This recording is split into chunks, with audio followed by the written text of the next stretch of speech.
somehow, some way, vocational education has gone by the wayside. And not in every district, but in many districts. And I was interested, I was in the Central Valley the other day, I think I was in Fresno, and what they were saying is when the construction business was booming in the Central Valley, and it's probably true here, there was a shortage of carpenters, electricians, and plumbers. In fact, we were reaching into Arizona and Colorado to bring trades to California. This is unacceptable. And my view is this goes back to this notion of empowering school districts to make the decisions. We need to allocate money on a per child or a per classroom basis, and then let each school district decide how much they want to devote to vocational education. And I just think, California, if we were a country, we'd be the 8th largest country in the world. You cannot run something like this at scale through a centrally controlled, centrally administered education system. It's why I want to actually empower cities and counties. Cities and counties are where the services are delivered. They're not delivered in Sacramento. So if we can decentralize, if we can empower local jurisdictions to make these decisions, I think this is going to work a lot better for Californians. And by the way, mayors, city councilmen, board of supervisors, they see their customers every day, don't you? You're not removed from the fray. You go to the grocery store and you probably get your head bitten off. Yes, the ice cream melts. And I think, this is what we need for our schools, for our cities, and our counties. So thank you for that question. And then way in the back, and I think we'll have to end, and then I'll be around for a few more minutes. First of all, thank you for hearing my comments. I'm an educator. I've been teaching since 1995. I currently am in a math support classroom. I get the bottom of the barrel.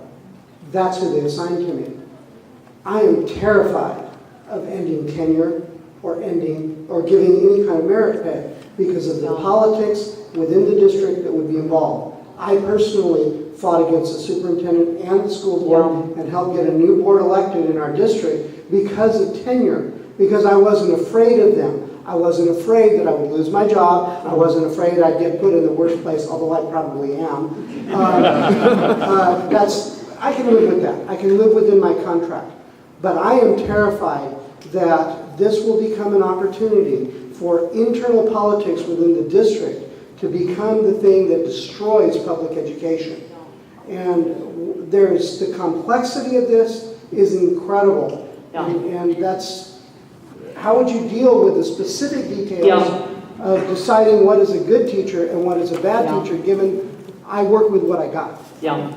I appreciate what you're saying, and I talk to many teachers who actually share the same concerns, which is what are the politics of the situation. And I will come back to saying, when I started this journey and I realized how poorly rated all of our public schools were, I said, all right, what other big state has done a better job than we have? I mean, if we're roughly 48 out of 50 states, who else has done a better job? It turns out all roads lead to Florida. Florida is a big, diverse state that has started an education reform movement 11 years ago that has paid dramatic dividends. And they have sorted this out.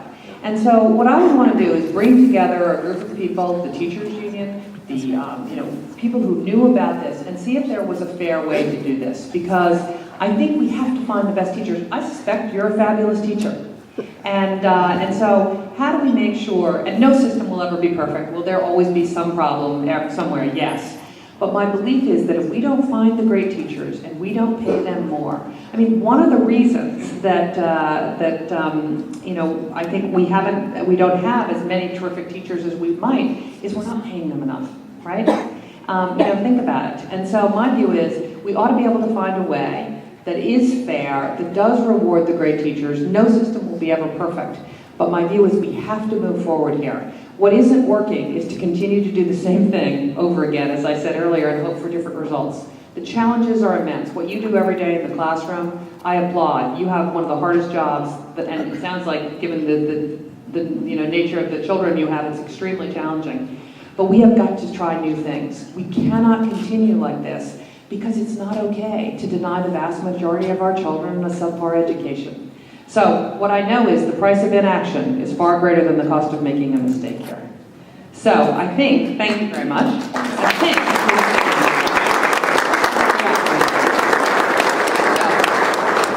I'll be around for a little bit. I want to say thank you so much for coming tonight. Everyone has a busy life. The fact that you are here means you care about the future of this state.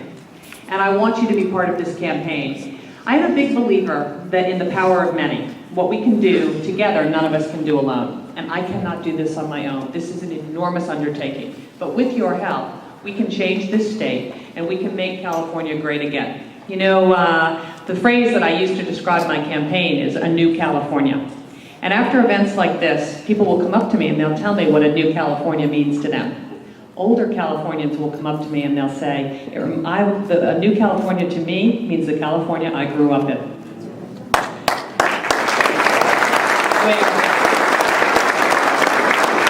Good jobs were plentiful, where we were the innovation hub of the world, where the roads were new, the schools were great, and anything was possible in California. Younger Californians will come up to me and say, you know what I want from a new California?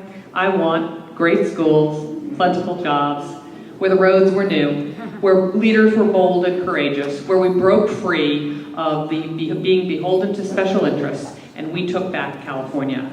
Young Californians also know that technology makes almost anything possible. So this is what I want for California. We can do this. I am 100% certain we can change the direction of California. But I cannot do it alone. I will need each and every one of your help. So thank you for coming tonight. I can't tell you how much I appreciate it. And